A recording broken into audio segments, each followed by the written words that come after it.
இந்த ஸ்டைலில் ஒரு தடவை பிரியாணி பண்ணி பாருங்கள். இனிமேல் நீங்கள் வேறு எந்த ஸ்டைல் பிரியாணியுமே பண்ண மாட்டீங்க. ஏன்னா அவ்வளோ டேஸ்ட்டாக இருக்கும்.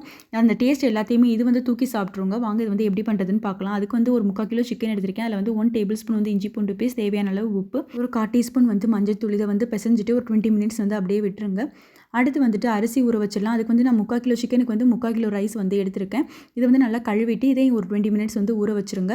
அரைக்கிறதுக்கு வந்து ஒரு 10 சின்ன வெங்காயம், 1 இன்ச்சு பட்டை, 10 கிராம்பு, ஒரு 8 ஏலக்காய் இதை போட்டுட்டு நைஸாக வந்து பேஸ்ட் பண்ணி அரைச்சிட்டு இதையும் தனியாக எடுத்து வச்சுக்கோங்க. இப்போ வந்து குக்கரில் வந்துட்டு 150 ml ஆயில், 75 ml வந்து கீ, இது வந்து நல்லா மெல்ட் ஆனதுக்கப்புறம் பிரியாணிக்கு தாளிக்கிறதுக்கு உண்டான பொருளெல்லாம் போட்டு தாளிச்சிருங்க. ஸோ இதெல்லாம் வந்து பொரிஞ்சதுக்கப்புறம் வந்து 3 மீடியம் சைஸ் வெங்காயத்தை வந்து நீல வாக்கில் கட் பண்ணி வச்சுருக்கேன். அதையும் சேர்த்துக்கோங்க.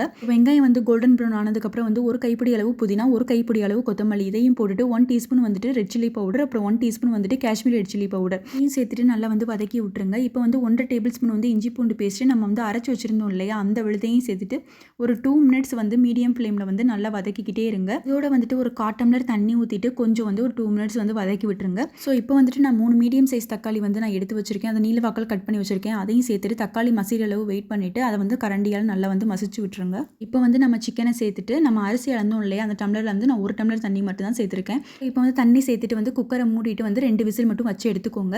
ஸோ மெஷர்மெண்ட் என்னன்னா, ஒரு உலக்குக்கு வந்து 1.5 உலக்கு தண்ணி ஊற்றணும். நான் ஒரு கிளாஸ் ஃபுல்லாக ஊற்றியாச்சு. மிச்சத்துக்கு வந்து சிக்கன்லேருந்து வந்து தண்ணியே வந்து சரியாக இருக்கும். இந்த ஸ்டேஜ்லேயே வந்துட்டு உப்பையும் செக் பண்ணிடுங்க. இப்போ வந்து 2 டேபிள் ஸ்பூன் வந்துட்டு கேர்டு, அப்புறம் வந்து 1 டேபிள் ஸ்பூன் வந்துட்டு லெமன் ஜூஸ் இதையும் சேர்த்துட்டு ஸோ ரெண்டையும் போட்டு கிண்டாமல் இதே போல் சர்க்குலர் மோஷனில் லைட்டாக வந்து கிண்டிகிட்டே இருங்க. அரிசியும் தண்ணியும் வந்து ஓரளவுக்கு வந்து லெவலப் ஆகிடும். பாஸ்மதி ரைஸ் பொறுத்த வரைக்கும் நீங்கள் வந்து தண்ணி ஃபுல்லாக அப்சர்வ் ஆனதுக்கப்புறம் தான் தம் போடணும். 15 மினிட்ஸ் தம் போட்டால் வந்து சரியாக இருக்கும்.